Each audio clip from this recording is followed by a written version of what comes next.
제목이 당신이 따르는 윤리 지침서는 무엇인가? 라고 되어 있지만 제가 쉽게 여러분들에게 어떤 주제인가 설명을 한번 해보겠습니다.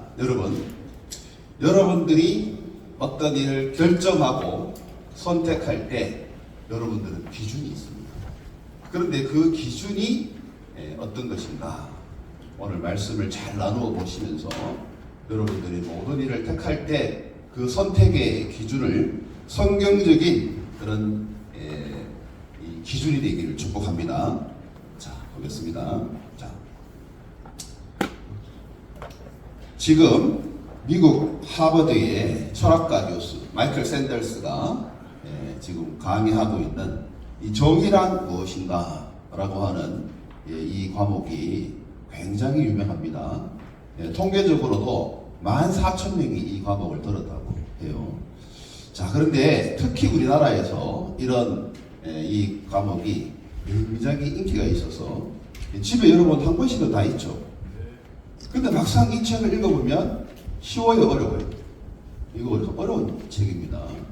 그래서 이 책을 오늘 제가 잘 설명해 드릴 테니까 여러분들이 한번 잘 들어보시기 바랍니다. 먼저 정의란 무엇인가? 이 정의가 바로 내가 선택을 할 때 기준이 되는 거예요. 사람은 자기가 옳다고 믿는 것을 정의라고 생각합니다. 그 정의를 가지고 내가 선택을 하는 것이죠. 그 이야기를 철학적으로 풀어낸 책이 바로 정의란 무엇인가? 이 강의의 주제가 되겠습니다. 자, 이 책에 한 실제로 일어났던 일이 예화를 듭니다. 실제로 일어났던 이야기. 어떤 일이냐? 이 미도네트라고 하는 배가 있었어요. 영국에서 요트를 만들어서 저 호주로 배송을 하는 가운데 풍랑을 만났습니다. 그래서 그 큰 배가 좌초를 하고 그리고 겨우 살아남았던 선원이 4명입니다. 4명. 선장과 1등 항해사 그리고 선원 그리고 심부름하던 허드렛 아이 17살짜리. 자, 이 4명이 살아남았는데 문제는 구명포트를 타고 살아남다 보니까 가지고 온 식량이 없었고 물이 없었어요. 자, 이 망망대해를 떠돌다가 여기 이 아이의 이름이 있습니다. 여기 선장은 더덜리 그리고 스티븐스, 브룩스 그리고 리차드 파크라고 하는 애가 있는데 이 애가 바다에 대한 경험도 없고 그리고 너무 무섭고 또 목이 마르고 이러다가 바닷물을 먹어요. 그런데 우리도 이 바닷물을 먹으면 어떻게 되는지 잘 여러분 모르시죠? 바닷물을 먹게 되면 우리 몸에 있는 삼투압 현상으로 말미암아 수분이 다 빠져요. 그래서 더 많이 목마르게 되고 탈진하게 돼요. 그래서 이 아이가 탈진을 해요. 자, 이 아이가 탈출을 해서 기진맥진하고 있을 때 점점 날짜는 지나가고 배는 고프고 그래서 선장 더들리가 이렇게 이야기합니다. 우리 살아남으려면 최소한 한 명을 죽여서 그를 먹자. 그렇게 제안을 해요. 그때 당시에 1800년대 당시에 대서양에서 이 바다를 왔다 갔다 하던 어부들 사이에 이런 일들이 종종 있었고 또 관행적으로 그렇게 한 사람을 먹이로 삼는 이런 일들이 왕왕 있었다 그래요. 왕왕. 그 사람들이 그런 반섭에 따라서 이제 한 명을 먹자고 이야기를 했는데 요 브룩스라고 하는 사람이 반대를 합니다. 그건 성경적으로도 맞지 않고 윤리적으로도 맞지 않다. 우리는 그런 일을 해서는 안 된다. 하고 결사 반대를 하는 겁니다. 그래서 그 일을 시행하지 못하고 있다가 이 아이가 탈진에 걸린 거예요. 리처드 파크가. 그러다가 밤새도록 이 브룩스를 설득해가지고 그날 새벽에 얘를 죽입니다. 그리고는 먹고 허기를 면하죠. 그러다가 일주일 후에 독일 배를 만나서 이들이 4일 후에 구조가 됩니다. 자, 구조가 되고 난 다음에 이제 이 일이 세상에 알려지게 됐어요. 그래가지고 이 일이 법정에 올라가게 됩니다. 이게 그 유명한 1884년에 더들리 스티븐스 요 두 사람이 피의자가 되어가지고 더들리 스티븐스 재판이라고 그래요. 자, 여러분들이라면 어떻게 하시겠습니까? 물도 없고 식량도 없고 아무도 여러분들을 구조할 사람이 없어요.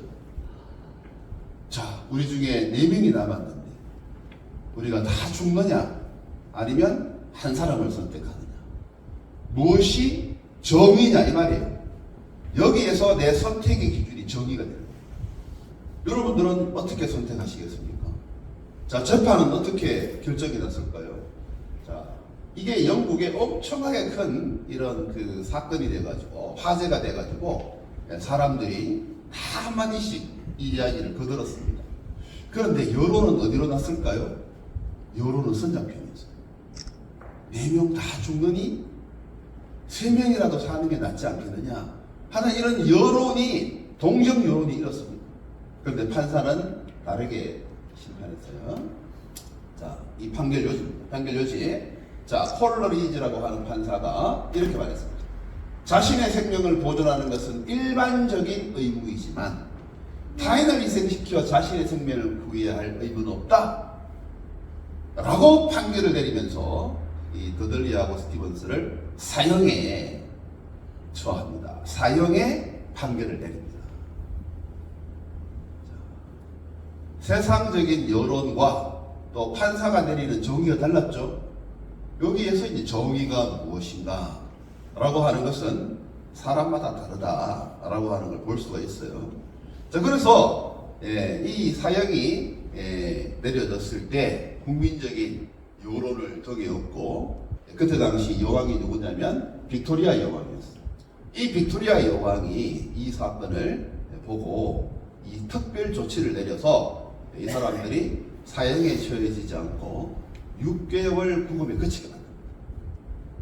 그래서 이 판결은 사형이었지만 실제적인 집행은 6개월 감옥 갔다 온 것밖에 없어요. 그래서 이 사건을 가지고 이 정의란 무엇인가 라고 하는 저자가 이 공리주의, 여러분 공공의 이익을 우선한다. 4명이 다 죽느니 1명이 죽는 게 낫지 않느냐, 그죠? 이런 공리주의라고 하는 철학사조가 패배했다라고 그렇게 이제 이야기를 하면서 이 책에 대해서 소두를 뗍니다. 자, 이 책은 크게 우리가 어떤 기준을 정하고 정의라고 정의하는 것, 그런 3가지가 있다. 마이클 샌델 교수가 이야기한 내용입니다. 첫 번째, 정의는 아까 이야기한 4명보다는 1명이 죽는 게 낫다. 자, 행복이라고 하는 것을 우리가 질양으로 재게 되면 더 많은 양을 선택해야 된다. 이게 이 공리주의의 이 이야기입니다. 그래서 공공을 위해서, 다수를 위해서 소수가 손해를 보는 것은 감수해야 된다 라고 하는 이런 이제 철학적인 이런 이제 사조들이 있었죠. 아까 여론이 그런 거 아닙니까? 그렇죠?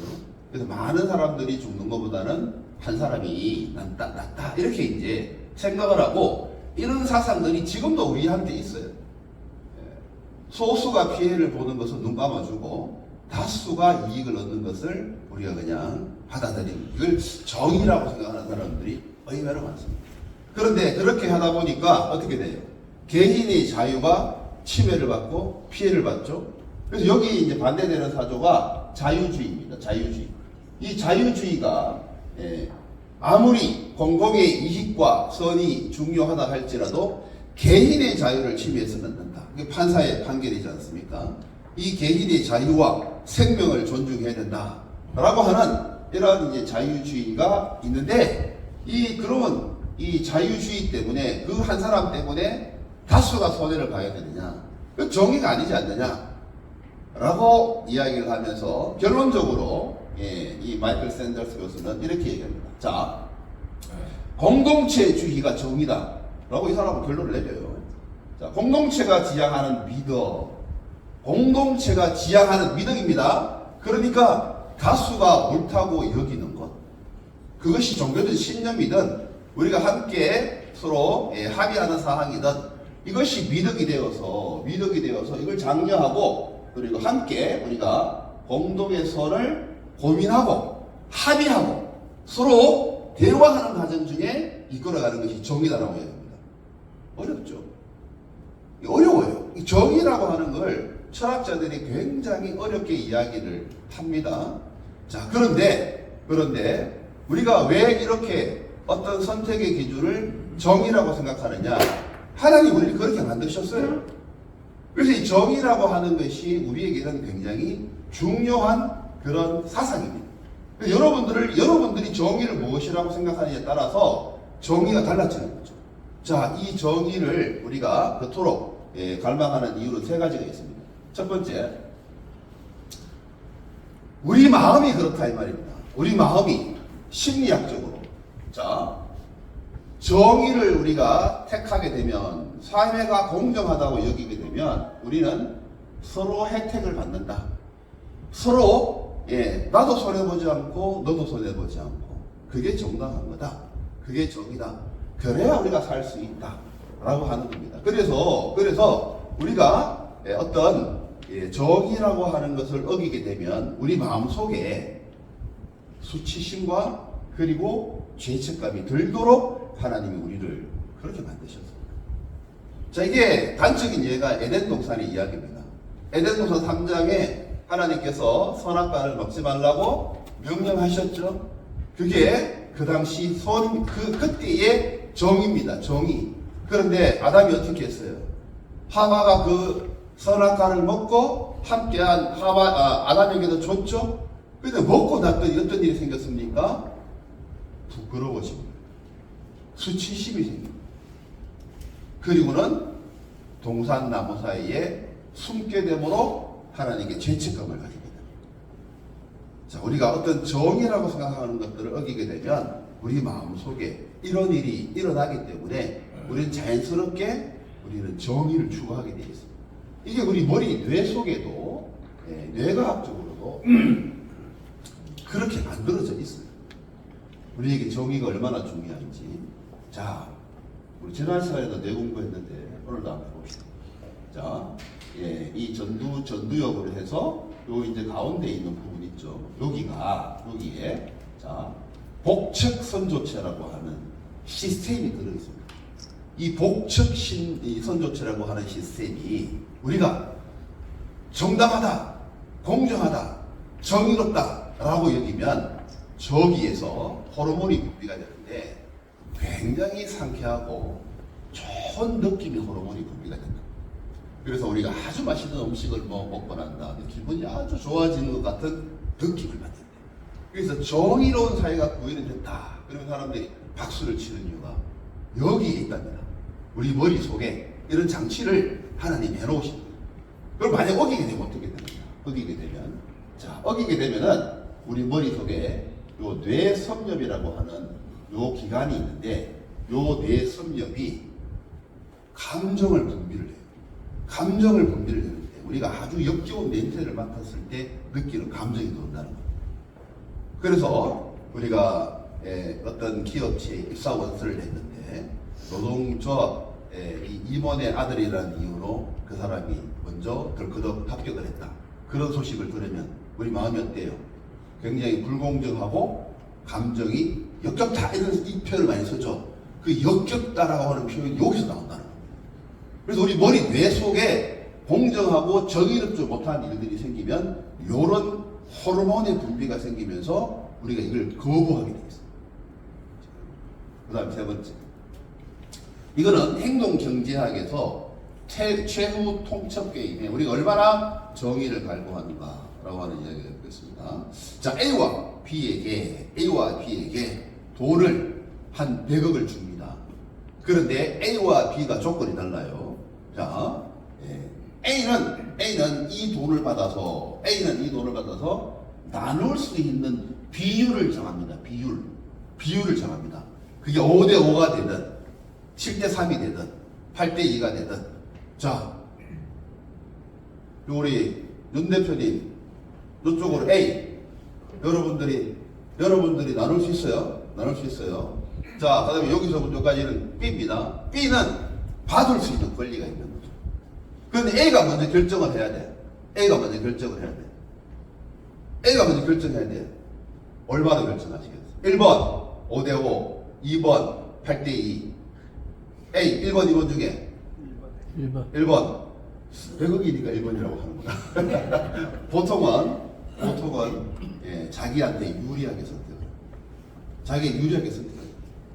근데 B는 그걸 보고 받겠다 안 받겠다 선택을 하는 거죠. 근데 B가 만약에 5대5 같으면 당연히 받겠죠. 근데 만약에 A라는 사람이 8대2를 했어. 받겠어요 안 받겠어요? 받겠어요 안 받겠어요? 여러분, 여가 8대2 100억을 받아서 요 80억 가지고 가. 여러분 20억 가지고 가. 받겠어요 안 받겠어요? 안 받는다. 이게 우리 머릿속에 행동 경제학의 최후 통첩기. 사람은 공유하지 않으면 차라리 포기한다. 그래서 우리가 얼마나 정의를 갈구하는가, 그걸 여러분들에게 제가 세 가지로 설명을 해드렸습니다. 자, 우리는 정의를 선택의 기준으로 삼는다. 맞죠? 그래서 우리는 정의를 갈구한다. 그래서 옳지 않은 일에 우리 의분이 일어나는 겁니다. 하나님 그렇게 만드신 겁니다. 자, 그런데요, 이게 이제 기업으로도 들어온 겁니다. 지금 현재 우리 이제 기업들의 경영에도 바로 이런 정의를 추구하는 기업을 우리가 좋게 보는 이런 이제 이런 경영 이런 이론이 등장했어요. 그게 바로 ESG 경영입니다. 많이 들어보셨죠? ESG 경영이 뭐냐? 자, E는 environment. 자, 기업을 운영하면서 환경을 생각해야 된다. 옛날에는 기업을 운영하면서 폐수도 막 갖다 버리고 낙동강에 폐노를 방류해가지고 문제가 많이 생겼죠. 근데 그때는 우리가 어쩔 수 없는 시대였기 때문에 그런 것들이 그저 통용되던 그 사람만 재수없게 그 기업만 들켰을 뿐이지, 이런 생각을 많이 했었단 말이에요. 근데 지금은 어때요? 지금은 그런 기업들은 퇴출시켜야 된다 하고 생각하는 사람이 많습니다. 그래서 봉지를 하나 나누어 주더라도 비닐봉지를 내주는 기업을 여러분들이 찾겠습니까? 아니면 환경 종이를 가지고 만든 제품을 나누어주는 그런 기업을 찾습니까? 당연히 후자죠. 그렇게 우리가 지금 변했다 이 말입니다. 두 번째, 소셜. 자, 혼자만 사는 게 아니라 이제 지역과 함께 사는 기업, 지역 상생 기업을 우리가 더 우선적으로 좋은 기업이다, 정의로운 기업이라고 여기기 시작한 겁니다. 그래서 사회 기업들은 다, 큰 기업들은 뭐가 있어요? 사회 봉사팀이 있는 겁니다. 지금은 필수적으로 있어요. 세 번째, 자, 지배구조. 자, 여기 가장 중요해요. 지배구조. 자, 이 지배구조, 쉽게 말하면은 회사를 경영하고 운영하면서 아버지 걸 아들에게 물려주면 좋아해요, 싫어해요? 싫어하잖아요. 명성교회 목사님 아들한테 물려주니까 여러분 기분 좋았어요? 나빴어요? 나빴잖아요. 이 지배구조가 투명해야 되는 것이 정의롭다고 생각합니다. 이게 우리나라의 독특한 이런 정의의 관점입니다. 그래서 우리나라는 ESG 경영이 굉장히 활성화되어 있고 기업들도 이걸 위해 노력해야 된다. 그래서 리더들한테 물어봤습니다. 자, ESG 경영이 홍보를 넘어서 기업의 생존과 직결된다 라고 생각하는 리더가 몇 프로냐? 무려 82%가 나옵니다. 82%. 그래서 지금은 기업을 경영할 때 이 ESG 경영을 반드시 해야 된다 라고 생각을 합니다. 이걸 우리 젊은이들한테 물어봤어요. 자, MZ세대. 자, 이 MZ세대 380명에게 자, 어떤 기업을 선택해서 그 기업의 제품을 구매하겠는가? 어떤 기업에 입사하고 싶은가 물어봤습니다. 그랬더니 자, 51.3%가 뭐예요? 아까 ESG 중에 가버넌스, 투명 윤리 경영을 실천하는 회사에 가고 싶습니다. 내가 돈을 많이 받고 안 받고는 두 번째입니다. 이렇게 얘기를 합니다. 옛날에 우리는 연봉 많이 주고 월급 많이 주는 데가 1순위였죠. 지금은 안 그렇다는 거예요. 두 번째, 그 다음에 가고 싶은 데가 뭐냐면 환경 보호하는 기업에 가고 싶습니다 라고 이야기한다는 거예요. 이게 ESG 경영인데 요 둘을 합치니까 무려 64.5%가 나와요. 젊은이들의 64.5%가 ESG 경영을 하는 곳이 정의로운 기업이고, 그 기업을 선택하는 것이 정의다라고 생각을 한다는 겁니다. 자, 이렇게 정의를 선택해서 기업 경영을 하는 이런 기업을 성실한 기업이다. 윤리의 도덕적 법칙을 엄격히 지키는 회사다. 이렇게 얘기를 한단 말이죠. 자, 그런데요. 지금부터는 우리의 민낯을 들여다볼 시간입니다. 자, 보겠습니다. 그러면 당신은 자, 우리의 뇌가, 우리의 머리가 그렇게 정의를 갈구하면 자, 당신은 선택을 할 때 어떤 근거에 두고 어떻게 선택하십니까? 라고 물어봤어요. 자, 정의를 그렇게 갈구하면 우리 정의롭게 선택해야 되잖아요. 그렇죠? 그런데 막상 선택을 할 때는 자기 중심적으로 한다. 자기 중심적. 이게 정의가 뭐가 되는 거예요? 자기의가 되는 겁니다. 내가 옳다고 여기는 자기 중심적 선택으로 돌아가 버린다. 이게 우리 인간 갈등의, 우리 인간의 죄성의 본성입니다. 자, 마이클 샌델스 교수가 하버드 학생들에게 반드시 묻는 질문이 있습니다. 트롤리 딜레마라고. 자, 트롤이 있습니다. 기차가 있습니다. 자, 그런데 당신은 이 기차의 선로를 바꿀 수 있는 위치에 가 있습니다. 내가 선택에 따라서 직진하기도 하고 좌회전하기도 하고. 그런데 직진을 하게 되면은 5명이 죽을 수밖에 없는 이런 시간입니다. 그러니까 기차는 멈출 수 없어요. 그래서 이 5명이 죽게 됩니다. 여러분도 선택해 보시기 바랍니다. 자, 그런데 내가 이걸 바꾸면, 선로를 바꾸면 어떻게 돼요? 한 사람이 죽습니다. 자, 여러분들은 무엇을 선택하시겠습니까? 자, A 4명, 5명, B 1명, 손 들어보십시오. 자, A, B 반드시 손 들어보십시오. 자, 손 한번 A 손 들어보십시오. 5명이 죽어야 된다. 예. 손 한번 들어보시라니까요. 자, B 1명이 죽어야 된다. 예. 자, 손 안 대신 분들도 다 이 B로 든 걸로 제가 생각하겠습니다. 자, 보세요, 여러분. 하버드생도 여기에 90% 손들었어요. 사람은 다 똑같다. 자, 그런데 이게 이제 정의라고 생각하는 거예요. 5명이 죽는 것보다 1명이 죽는 거. 이렇게 생각했다. 자, 그런데 이게 얼마나 내가 선택을 할 때 이게 문제가 됐냐면, 자, 이제 다시 묻습니다. 그런데 이 1명이 사랑하는 부부니,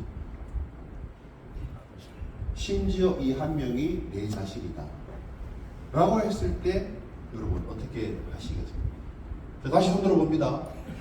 다시 손 들어봅니다. 자, 그래도 내가 죽어야지. 손 들어보세요. 이거 아무도 없잖아. 어쩔 수 없다. 내가 살기 위해서 뭐 해야 된다? 5명이 죽어도 어쩔 수 없다. 이렇게 선택한다. 그래서 다시 물으니까 하버드생들의 90%가 여기를 선택합니다. 그게 우리 인간의 본성이에요. 자, 성경에 이런 말이 있죠. 남의 눈은 뭐가 보입니까? 상대방의 눈에 들보는 보여요. 그죠? 그럼 내 눈에는 뭐 안 보여요? 내 눈에 뒷글은 안 보이는 거예요. 자, 이게 뭐예요? 자, 내가 어떤 선택을 할 때 남한테는 정이라는 잣대를 갖다 줍니다. 근데 그 정이라는 잣대가 내 기준이에요. 남한테는 이렇게 해야 돼. 당신은 이렇게 해야 돼. 당신은 목사로서 이렇게 해야 돼. 당신은 장로자. 이렇게 우리가 남한테는 정이라는 잣대를 갖다 대요. 근데 자기는 나는 어쩔 수 없어. 나는 다 이유가 있어. 나는 이렇게 할 수밖에 없는 사정이 있어. 이렇게 생각을 한다는 거예요. 그걸 정의라고 생각합니다. 이게 바로 우리가 죄를 지은 본성. 하나님 앞에서 죄를 지은 본성. 그래서 여러분 우리가 얼마나 이 윤리적인 선택, 정의라고 하는 것들을 올바로 이해해야 되는가 여러분들이 잘 생각하시기 바랍니다. 자, 이스라엘 백성들은 430년간이나 바로 이집트에서 무엇이 선인가? 세상적인 방법과 세상적인 생각으로 살았습니다. 그래서 그들은 선이라고 하는 것을 애굽이 주입시켜준 그 선이라고 하는 정의 속에 살았습니다. 그런데 하나님이 그게 아니라고 가르쳐 주시면서 그들에게 율법책을 주셨습니다. 하나님의 말씀이 정의야. 그래서 이 여호수아가 이스라엘 백성들을 이제 가나안 땅을 건너 요단강을 건너 가나안 땅으로 인도할 때 하나님은 그에게 나타나셔서 하신 말씀이 뭐예요? 이 율법책을 내 입에서 떠나지 말게 하며 여러분들에게 나타난 율법책을 여러분들에게서 떠나게 하시고 주야로 것을 뭐해요? 묵상하라는 것은 늘 생각해야 된다. 내가 하는 것이 정의, 내가 하는 것이 하나님 말씀과 맞는 것. 자, 그리하면 약속이 있습니다. 그리하면 내 길이 평탄하고 평통하게 되리라. 이걸 이제 말씀을 가지고 가나안 땅에 들어가서 훈련을 해보는 겁니다. 이스라엘 백성들이 이 말씀대로 살았습니까, 여러분? 자신의 정의를 내세우다가 결국은 그 땅에서 쫓겨난 존재가 되고 말았습니다. 신약에 가서도 마찬가지입니다. 자, 그래서 이 성경적인 이 윤리 기준을 가지게 되면 우리는 네 가지의 유익을 얻게 되는데, 우리가 일관성, 신뢰성, 포괄성, 궁극적, 목적을 이룰 수 있는, 오늘 우리 교재 읽었죠? 요 네 가지의 유익을 얻을 수 있습니다. 자, 그래서 신약에 가서도 디모데에서 사도 바울이 목회할 때 성경을 가르쳐라. 네가 때를 얻든지 못 얻든지 말씀을 가르쳐라. 말씀에는 무슨 유익이 있느냐? 모든 성경은 하나님의 감동으로 된 것입니다. 인간이 세운 정의가 아니라는 거예요. 여러분, 인간이 세운 정의는 마이클 샌더스 교수가 얘기했듯이 달라요. 공리주의를 추구하는 사람도 있고 자유주의를 추구하는 사람도 있고 공동체주의가 선이라고 생각하는 사람이 있습니다. 그러나 정의는 하나님이 세우신 것입니다. 하나님의 감동으로 된 것으로. 자, 여기 보세요. 여기에 교훈, 책망 끄져 있죠? 요 바르게 함이 정의입니다. 그리고 여기 의로 교육하는 것이 righteousness, 공평입니다. 공평. 정의와 공평을 우리가 말씀에서 배워야 합니다. 말씀에서 배우는데, 자, 이스라엘 백성들은 이 말씀대로 살지 못했어요. 이사야서는 이 8세기 경의 선지자인데, 그때는 이제 북이스라엘이 멸망을 앞두고 그리고 남유다가 여러 가지 하나님 앞에서 철저하게 타락하고 부패했던 시대. 그때 이사야를 통해서 하나님이 이렇게 말씀하셨어요. 자, 무릇 만군의 여호와의 포도원은 이스라엘 족속이요. 그 이스라엘을 포도원으로 비교합니다. 자, 그 포도원에 심은 사람을 유다 사람이라고 했어요. 그래서 그들에게 뭘 바랐느냐? 아름다운 열매, 먹기 좋은 열매를 바랐는데, 그게 뭐냐면은 정의와 공의입니다. 하나님이 바라셨던 것은 정의와 공의예요. 여러분들을 하나님의 백성으로 부르시고 하나님이 여러분들에게 구하는 것은 정의와 공의. 그런데 이 정의와 공의대로 살지 못한 이스라엘 백성들은 쫓겨나고 말았습니다. 자, 정의와 공의가 바로 성경을 읽으면 나오는 핵심적인 이야기입니다. 자, 우리가 하나님의 말씀대로 살 것이다 라고 할 때 그 말씀을 어떻게 해석해야 되느냐? 정의와 공의로 해석해야 됩니다. 이 정의와 공의를 여러분들에게 지금 잘 설명할 테니까 여러분들이 기준이 되기를 바랍니다. 잘 보세요. 자, 이게 마태복음 20장에 나오는 포도원 일꾼의 비유입니다. 자, 어느 포도원 주인이, 농장 주인이 일꾼을 불렀습니다. 자, 일꾼들과 약속하기를 오전 9시 온 사람에게도 한 달란트, 12시에 온 사람도 한 달란트, 3시에 온 사람도 한 달란트, 5시에 온 사람도 한 달란트를 약속했습니다. 이게 정의입니다. 정의. 요거를 우리 미시파트라고 합니다. 미시파트. 자, 한 사람 이 그날 와서 일해야 될 것들을 내가 근로계약서를 써서 한 달란트 하루치 임금을 계약을 한 겁니다. 그래서 6시에 맞춰서 모든 사람에게 한 달란트씩 줬습니다. 이게 정의예요? 공평하죠? 그런데 이 사람들이 막 항의를 했어요. 나는 아침에 9시에 왔는데 저 5시에 온 사람하고 똑같이 주느냐? 자, 미시파트는 법칙입니다. 법칙. 법을 어기지 않는 게 미시파트예요. 자, 이 농장 주인이 잘못했습니까? 농장 주인은 잘못한 게 없죠. 계약한 대로 했을 뿐이에요. 그죠? 자, 친구요. 내가 내게 잘못한 것이 없노라. 내가 너와 한 데나리온의 약속을 하지 않았느냐. 어긴 게 없죠? 자, 이게 바로 미시파트 아시겠죠? 그 다음에 두 번째. 그런데 이 공평과 정의라고 이게 반드시 따라 나오는 이유가 뭐냐면 쯔데카라고 하는 체데카라고 하기도 하고 쯔데카라고 하는 용어가 있는데 이게 뭐냐면 보세요. 자, 이 마지막 5시에 온 사람을 왜 불렀느냐? 자, 다시 시장에 나가 보니까 아직도 일자리를 못 얻어서 헤매고 있는 한 사람이 있었어요. 그런데 그 사람에게 아직도 일자리를 못 얻었느냐? 라고 물어보니 이 사람이 아직도 나를 데리고 가는 사람이 없습니다. 왜 이 사람을 안 데려갔을까요?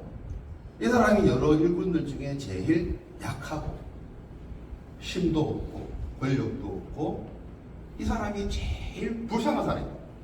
사람들이 일 잘하는 사람을 먼저 뽑아가지 제일 일 못하겠다 싶은 사람을 안 뽑아가잖아요. 이 사람은 사회적인 약자인 거예요. 이 사회적인 약자를 위한 배려를 농장주의는 해준 거예요. 그래서 이 사람을 불러다가 1시간밖에 남지 않았지만 열심히 일을 하면 내가 하루치 봉사를 줄게 하고 자비와 긍휼을 베풀었습니다. 이게 쩌대합니다. 자, 우리는 이 두 가지를 여러분들의 정의로 삼아야 됩니다. 약속한 것은 반드시 지켜야 돼요. 그러나 우리가 실질적으로 행할 때는 자비와 긍휼을 통해서 우리가 행해야 될 줄 믿습니다. 자, 볼까요? 이거 어느 기업이죠? 본죽입니다. 본죽. BNF라고 하는 본죽이라는 회사입니다. 여러분이 본죽이 얼마나 커졌는지 본죽으로 시작해서 비빔밥, 도시락, 설렁탕 쭉쭉쭉쭉 나가서 이 선교단체까지 만든 굉장히 큰 회사입니다. 이 IMF를 지나면서 2001년도에 이제 회사를 설립해서 이 기업을 열어서 오늘까지 이루고 있는데 이 기업의 이야기를 한번 해볼게요. 자, 이 기업을 운영하는 사람은 여기 자 김초로 대표 그리고 최복이 부인인 최복이 이 재단 이사장. 자, 이 사람은요, 이 IMF 전에는 잘 나가는 은행원이었습니다.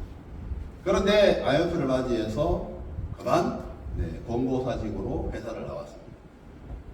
자, 평생 은행원으로 있다가 가지고 나온 재산을 다 모아서 그리고 처갓집의 재산도 다 끌어모아가지고 화장품 회사를 이제 마련한 거예요. 이 화장품 회사를 화장품 회사를 시작을 했는데 정확하게 3년 만에 다 떨어먹었습니다. 자, 자기가 하지 않았던 일을 하다 보니까 다 사업에 실패하게 된 거죠. 그때 그는 하나님 앞에 하나님 자신의 처지를 가지고 고난을 가지고 하나님 앞에 나갔을 때 하나님 그에게 용기를 주시고 할 수 있다 마음을 주셔서 그가 숙명여대 앞에서 호떡 장사를 시작합니다. 호떡 장사. 호떡을 만들면서 재기를 꿈꾼 거죠. 그러다가 시작을 한 게 본죽입니다. 본죽. 죽입니다. 죽. 자, 그때 당시 죽을 가지고 죽만 판다는 그런 식당은 없었어요. 그런데 이게 최초였죠.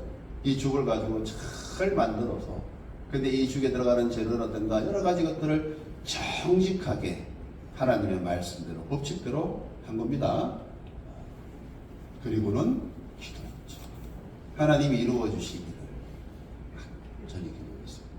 그래서 회사 이름에 여러분 본이라고 하면 왜 붙인 줄 아세요? 저게 성경대로 하겠다는 본자예요. 근본. 그래서 본 경영.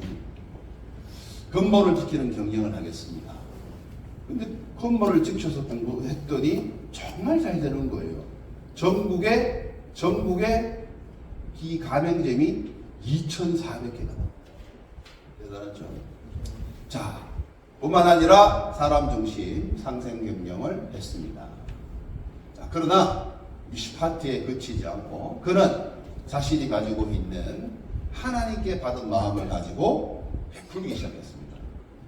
그게 바로 본사랑 재단을 통해서 부재하고 선교하는 일에 어느 기업보다도 앞장서기 시작했어요. 우리 미시파트와 쯔다카를 우리 기업에 이렇게 적용을 시키는 겁니다. 자, 그런데 정말 그 기업이 하나님의 기업인가? 뭐가 오면 아닙니까? 위기가 오면. 정말 저 사람이 정의가 성경적 정의인가? 위기가 오면 사람은 어렵다. 자, 2011년 이 불량식자재 논란이 일었습니다. 본죽 가맹점 하나가 죽을 재탕, 삼탕에서 죽을 내놓은 재료를 불량한 걸 쓰기 시작했어요. 이 가맹점의 이 수치가 본점의 수치가 되는 거잖아요. 그건 순식간에 전 가맹점들이 타격을 받았어요. 그런데 이 김초로 사장은 변명하지 않았습니다. 이걸 어떻게 잘 극복을 했습니다. 자, 비즈니스적으로도 위기가 왔고 신앙적으로도 하나님 앞에서 고뇌했습니다. 하나님, 내가 이렇게 정직하게 행했는데 어떻게 이런 일이 일어날 수 있습니까? 라고 할 때 하나님 주시는 마음은 그에게 미시파트, 하나님의 정의를 구해달라. 그래서 그는 즉각적으로 언론에 도배적으로 사과와 책임의 이야기를 했을 뿐만 아니라 앞으로 이런 일이 일어나지 않도록 가맹점을 탓하지 않고 가맹점 관리 시스템을 더더욱더 개선하고 해석과도 같은 위성 인정 제도를 도입을 단행하면서 부사일생으로 살아남았습니다. 이 본주이.